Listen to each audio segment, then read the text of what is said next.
तुम्ही प्रभाग 6मध्ये जावा, 99% नागरिक आपल्याविषयी बोलत असतात. सर्व महिला आल्या, जेन्ट्स झाल्या. रात्र दिवस काम करणारा माणूस म्हणजे संतोष लांडगे आणि सारिका लांडगे ही दोघंच आहे. आमचं 12 महिने कंटिन्यू फोन चालू आहे, डे नाईट. काही नाही, लोकांची कसल्या समस्या आम्ही सोडत असतो दोघं. लोकांना मी जाणून नाही दिलं की प्रशासन म्हणजे काय.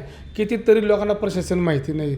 त्यांना वाटतं अजून हेच नगरसेवक आहे. पण 5 वर्षात मी कधीही त्यांना मी म्हणलो नाही की त्याचा प्रशासन चालू आहे, तुम्ही तिकडे जा. माझ्या स्वतःच्या जीवावरती अधिकाऱ्यांना सांगून दबाव टाकून ते काम करून घेतो मी. अजून सुद्धा ड्रेनेजच्या समस्या आहे, काही काही ठिकाणी ड्रेनेजच्या समस्या आहे, पाण्याच्या समस्या आहे.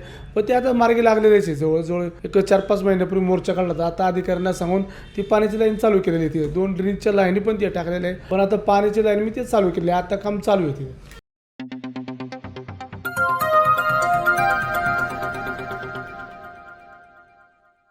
नमस्कार, नव महाराष्ट्र नेटवर्कमध्ये आपलं सर्वांचं पुन्हा एकदा स्वागत आहे.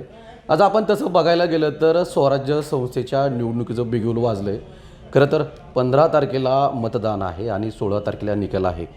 तत्पूर्वी तसं बघायला गेलं तर आज आम्ही भोसरी विधानसभेतील प्रभाग क्रमांक 6मध्ये आहोत. 2017च्या निवडणुकीमध्ये घवघवीत असं यश मिळवून प्रभाग क्रमांक 6मधून निवडणुकीच्या रिंगणात सारिकाताई लांडगे होत्या. खरं तर त्या निवडणुकीमध्ये विजयी झाल्या. भरघोस असं मतदान प्रभाग क्रमांक 6मध्ये नागरिकांनी त्यांच्यावरती विश्वास टाकून त्यांना विजयी केलेलं सध्या आपल्याला पाहायला मिळून येत होतं. तसं बघायला गेलं तर सध्या आज आपण बघतोय प्रभाग क्रमांक 6मधून संतोष भाऊ लांडगे त्यांनी खरं तर प्रभाग क्रमांक 6मधून आज सध्या राष्ट्रवादी काँग्रेस पार्टीकडून ते इच्छुक आहेत. खरं तर 2017च्या निवडणुकीमध्ये भाजपाचा हा सगळा पॅनल विजयी झाला होता, परंतु विधानसभेच्या काळामध्ये त्यांनी राष्ट्रवादी काँग्रेस अजित पवार गटामध्ये पक्षप्रवेश केला. त्यामुळे साहजिकच ते आता सध्या राष्ट्रवादी काँग्रेस पार्टीकडून ते इच्छुक आहेत. भाऊ, खरं तर सारिकाताई ज्यावेळेस या ठिकाणून प्रभाग क्रमांक 6मधून निवडणुकीच्या रिंगणात होत्या, नागरिकांनी विश्वास टाकून त्यांना या ठिकाणाहून प्रभागातून भरघोस असं मतदान देऊन त्यांना विजयी केलं. खरं तर त्या 5 वर्षाच्या कालामध्ये कशा पद्धतीचा या प्रभाग क्रमांक 6मध्ये विकासाला गती देता आली? 2007 पासून आपण प्रभाग क्रमांक 6मध्ये कामं करत आलो.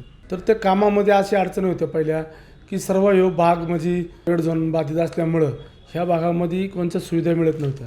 पण त्या सुविधा 2007मध्ये आपण अपक्ष निवडून आलो. जनतेने आपल्याला कौल दिलं. आपण निवडून आल्यानंतर आजपर्यंत आपण ह्या प्रभागामध्ये काम करतोय. तर ह्या कामाच्या समस्या एवढ्या होत्या की चिखलात गुडघे एवढं पायी गार्डन असं चिखल होत्या भागामध्ये. तर आपल्या नेतृत्वात आपण पालिकेच्या अधिकाऱ्यांना बोलून सगळं ते मंजूर करून भरपूर ठिकाणी पाण्याची लाईन, ड्रेनेजची लाईन, लाईटची लाईन तर आपण त्या ठिकाणी उपलब्ध करून दिले. हे आपल्या मार्गदर्शनाखाली ह्या भागामध्ये रस्ते करून दिले.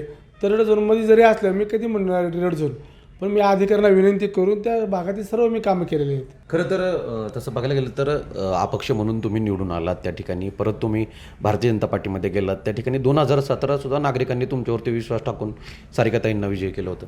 हो, नागरिकांचा आभारच आहे. नागरिकांनी 2007चं काम बघितलं आपलं. त्याच्यामुळे 2017मध्ये पण नागरिकांनी तोच विश्वास टाकला. त्याच जोमाने मी काम करत राहिलो. अजूनसुद्धा त्याच कामाने मी काम जोमाने करत आहे. लोकांचे किरकोळ मायकोळ प्रश्न असतात, पण आम्ही निम्म्या रात्री 2ला, रात्री 3ला, 4ला पर फोन चालू असतो. आमचा असा कधीच झाला नाही की फोन उचलत नाही. कंटिन्यू आमचे दोघं नवरा बायकोंचे फोन चालू असते. आम्ही दोघंच जण. आता महिलामध्ये कसं झालं आहे, माझी महिला नगरसेवक मिसेस असताना सर्व महिला तिला कॉन्टॅक्ट करतात, सर्व पुरुष मला कॉन्टॅक्ट करतात. आम्ही रात्र दिवसभर नागरिकांच्या समस्या सोडत असतो. कोणतेही कामं असू द्या, पण आम्ही दोघं रात्र दिवसभर काम करत असतो ह्या ठिकाणी. खरं तर तसं बघायला गेलं तर म्हणजे तुमच्या प्रभागामध्ये तसं पलीकडे रेड झोनचा भाग आहे. त्या रेड झोन भागामध्ये सुद्धा अनेक अशी घरं होत आहेत, डेव्हलपिंग होत आहेत. मग अनेक घरं वाढली की म्हणजे डेव्हलप होत चाललं की अनेक असे नागरिकांचे प्रश्न असतात, ते देखील वेळोवेळी तुम्ही सॉल्व्ह केलेत.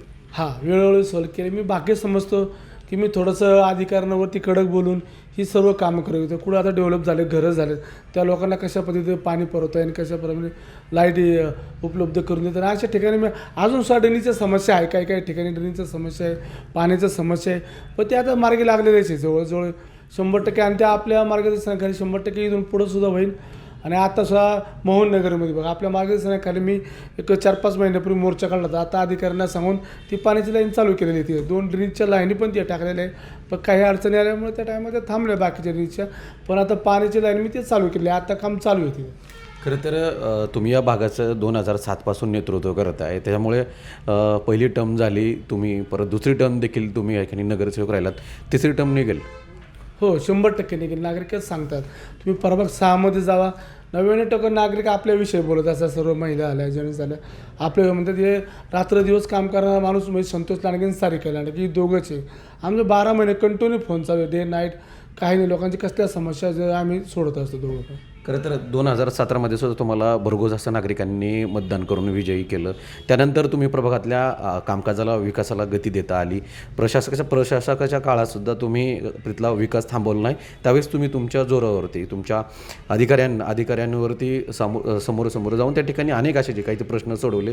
2025-26च्या ज्या निवडणुका आहेत, असं वाटतंय की आता इथल्या प्रभागातले नागरिकसुद्धा तुमच्या पाठीशी उभं राहतील आणि तेच तुम्ही आत्तापर्यंत जे कामकाज करत आलात त्याला सार्थ ठरलात, परत पुन्हा नागरिक तुमच्या पाठीशी उभं राहतील? 100% नागरिकांच्या सांगण्यावरच मी स्वतः आता उभा आहे. माझी लेडीज मिसेस नाही आहे, मी स्वतः उमेदवारीत उभा आहे राष्ट्रवादी पक्षाकडून. तर 100% नागरिक आपल्या पाठिंबा देणार आहे. कारण की आम्ही अजूनपर्यंत एका कॉलवर त्याचा फोन उचलला नाही किंवा काय नाही, असं कधीच झालेलं नाही. नागरिकांच्या समस्या आहे. लोकांना मी जाणून नाही दिलं की प्रशासन म्हणजे काय. कितीतरी लोकांना प्रशासन माहिती नाही. त्यांना वाटतं अजून हेच नगरसेवक आहे. पण 5 वर्षात मी कधीही त्यांना जाणं दिलं. मी म्हणलो नाही की त्याचा प्रशासन चालू आहे, तुम्ही तिकडं जा. पण स्वतः मी माझ्या स्वतःच्या जीवावरती अधिकाऱ्यांना सांगून दबाव टाकून ते काम करून घेतो मी. म्हणजे प्रशासन जरी लागू झालेलं असलं तरी तुम्ही नगरसेवक आहात. नागरिकांनी विश्वास टाकला आहे तुमच्यावरती. वर्षानुवर्ष या ठिकाणी तुम्ही नेतृत्व करतायत. त्यामुळे नागरिकांना अजून सध्या नगरसेवक आहेत अशाच पद्धतीची तुम्ही वागणूक दिली. त्यानंतर नागरिकसुद्धा तुमच्या पाठीशी उभं राहिले. खरं तर गेल्या कित्येक वर्षापासून या भागाचं नेतृत्व करतायत. परत पुन्हा 25-26च्या निवडणुकीमध्ये तुम्ही आत्ता उभा राहताय. खरं तर या भागातल्या अजून कुठल्या कामकाजाला तुम्हाला गती देणार आहात? कुठली कामकाजं करायची आहेत? काय वाटतं? काय अजून नवीन संकल्पना आहे तुमच्या इथल्या मतदारांसाठी? ह्या भागामध्ये कसं होते, सर्व म्हणजे रेड झोन असल्यामुळं इकडे प्राधिकरणाचा भाग म्हणल्यामुळे मोठा हे प्रकल्प नाही होत इथं. पण माझं एक असं आहे की सगळ्या नागरिकांसाठी धावडी वस्ती आणि लांडगे वस्ती ह्या ठिकाणी पूल बांधायची इच्छा आहे की नागरिकांना पलीकडे जाता आलं पाहिजे. अलीकडे शाळेतली मुलं आहे, नागरिकांसाठी इथं पूल बांधावा जेणेकरून नागरिक अलीकडे पलीकडे सहजपणे करेल, असं माझी इच्छा आहे. नक्कीच. खरं तर तुम्ही महत्त्वाचा मुद्दा उपस्थित केलात. कारण अनेक अपघात होत आहेत, हवे रस्ता आहे. शाळेतली जी मुलं आहेत ये जा करण्यासाठी त्यांनासुद्धा आणि ज्येष्ठ मंडळी असतील त्यांनासुद्धा रस्ता क्रॉस करत असताना अनेक असे अपघात घडलेत. त्यामुळे ज्या अपघातातून वाचवण्यासाठी तुम्ही त्या ठिकाणी जो काही ओव्हरब्रिज, तो काही पायी जो ब्रिज बांधायचं तुम्ही जो नियोजन केलं आहे, खरंच हे अत्यंत महत्त्वाचं आहे. कारण वर्षानुवर्ष त्या ठिकाणी आपण ज्या नागरिकांनी आपल्यावरती विश्वास टाकून, ज्या नागरिकांनी आपल्याला निवडून दिलं, त्या भागातल्या नागरिकांसाठी आपण काय करतो, कोणते नवीन विजन घेऊन जातोय नागरिकांसमोर, हे अत्यंत महत्त्वाचं असतं. आमच्या इकडे कसं होतं, सर्व किरकोळच्या गोष्टी असतात. दिनी लाईट पाणी हे तर आमचा रोजचा विषय झालेला आहे. ह्या निवडणुकीमध्ये नक्कीच तुम्ही तिसरी टर्म काढता. नक्की 3री टर्म आपली आता निघन अशी मी अपेक्षा करतो आणि 100% नागरिक साथ देणार. खरं तर आपण बघायला गेलं तर प्रभाग क्रमांक 6मधून गेल्या कित्येक वर्षापासून नेतृत्व करतायत संतोष भाऊ लांडगे आणि सारिकाताई लांडगे यांनी या प्रभागाचं नेतृत्व केलं आहे. खरं तर बघायला गेलं तर 2006-07 पासून या ठिकाणी ते नेतृत्व करतात. त्यामुळे साहजिकच इथल्या प्रभाग क्रमांक 6मधील नागरिकांनी त्यांच्यावरती विश्वास टाकून त्यांना 2 वेळा नगरसेवक केले. त्यामुळे इथले जे नागरिक आहेत खरं तर इथल्या प्रभागातलं नेतृत्व ते करतायत.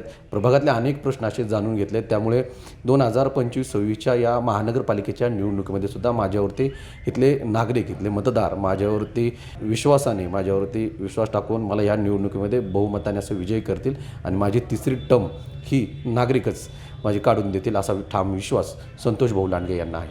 अशाच नवीन अपडेट जाणून घेण्यासाठी नव महाराष्ट्र नेटवर्कला अपडेट राहा. नव महाराष्ट्र नेटवर्कसाठी विकास चौधरी, पिंपरी चिंचवड, भोसरी.